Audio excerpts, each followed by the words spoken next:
problems. I'm using books for a tripod, waiting for a new one to arrive. I wanted to get this channel started up in August and start with Light in August, and we were only on chapter 5, but let's get going.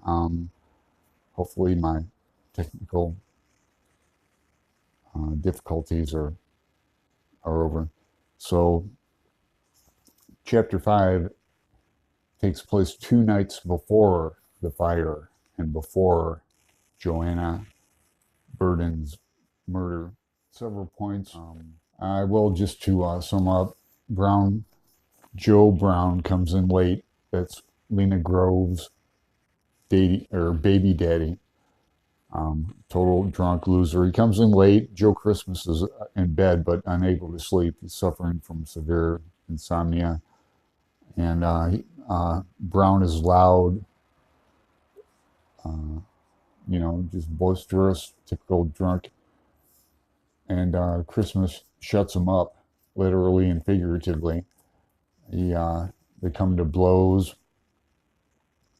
Christmas tells him to shut up. He, beats him. Brown's laughing, drunk laughing and everything, but on page 96. And we know, since we're in chapter 5, if we come across N-words in here, we say that I'm not going to censor myself. 96. Brown struggled again. Take your black hand off me, you damn nigger-blooded. The hand shut down again. Again, Christmas struck him with the other hand upon his face. Christmas has him by the throat as well.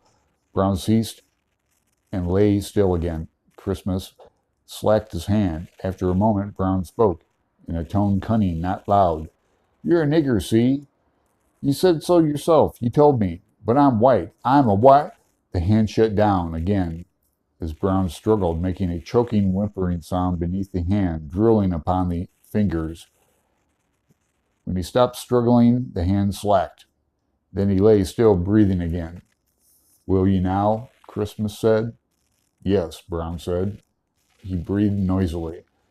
Let me breathe. I'll be quiet. Let me breathe. Brown ends up going to sleep before Christmas does. Christmas has some strange days ahead of him. Something is going to happen to me, in italics. I am going to do something. 97, the symbol of the razor appears twice on this page. I'll put the pages up here. Knife and Razor, pages 97, 100, 110. He also, I love the noir elements throughout Faulkner's novels, a lot of them. 1930s, like the James Cagney movies, Humphrey Bogart. Starting at page 31, 97, 98, page 103, 163, 164, 167. Here on 98, he smoked the cigarette down without once touching it with his hand. He snapped it toward the door. Unlike the match, it did not vanish in mid-flight. He watched it twinkle end over end through the door. He lay back on the cot, his hands behind his head, as a man lies who does not expect to sleep, thinking. Italics. I have been in bed now since 10 o'clock, and I have not gone to sleep. I do not know what time it is, but it is later than midnight, and I have not yet been asleep. Then back to regular font. It's because she started praying over me, he said. He spoke aloud, his voice sudden and loud in the dark room of Brown's drunken snoring. That's it, because she started praying over me. He's ruminating about Joanna Burden, who he's been with for 2 years behind everyone's back, sneaking up there. She keeps the door open. There's a lot of symbolism I'm not going to get into. I don't want to spoil absolutely everything. There's, symbolism with Christianity, with Joe's name, his age. He's 33, the same year that Jesus Christ, let's see, was when he was. Sexual symbols, animal symbols. Also, he's in this chapter, he sleeps in the stable, in a manger, whatnot. You want to stretch it. So they get up for the next day. Christmas has his razor out. He slept outside, so he's cleaning up by the creek. All he wanted was peace, thinking, she ought not to started praying over me. Saying it again on page 104. Christmas reads quickly in this chapter. Soon it's 7 o'clock. Soon it's 9 o'clock. And Christmas sees Joe Brown getting a haircut, a nice barbershop with white people. He goes off on a little walkabout.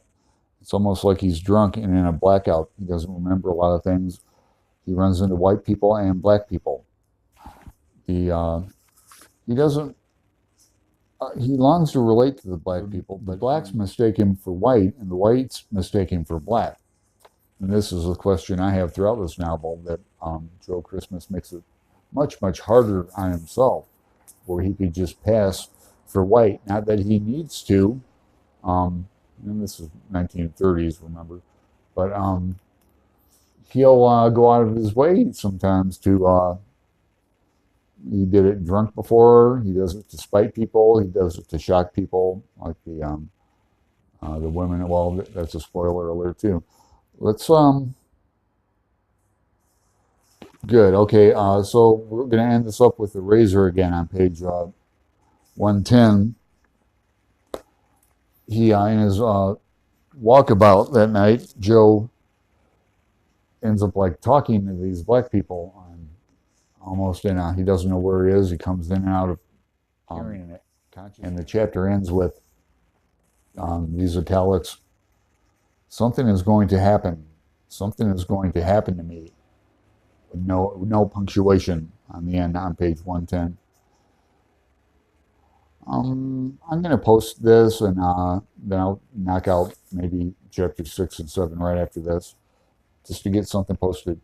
Thank you. Gotcha.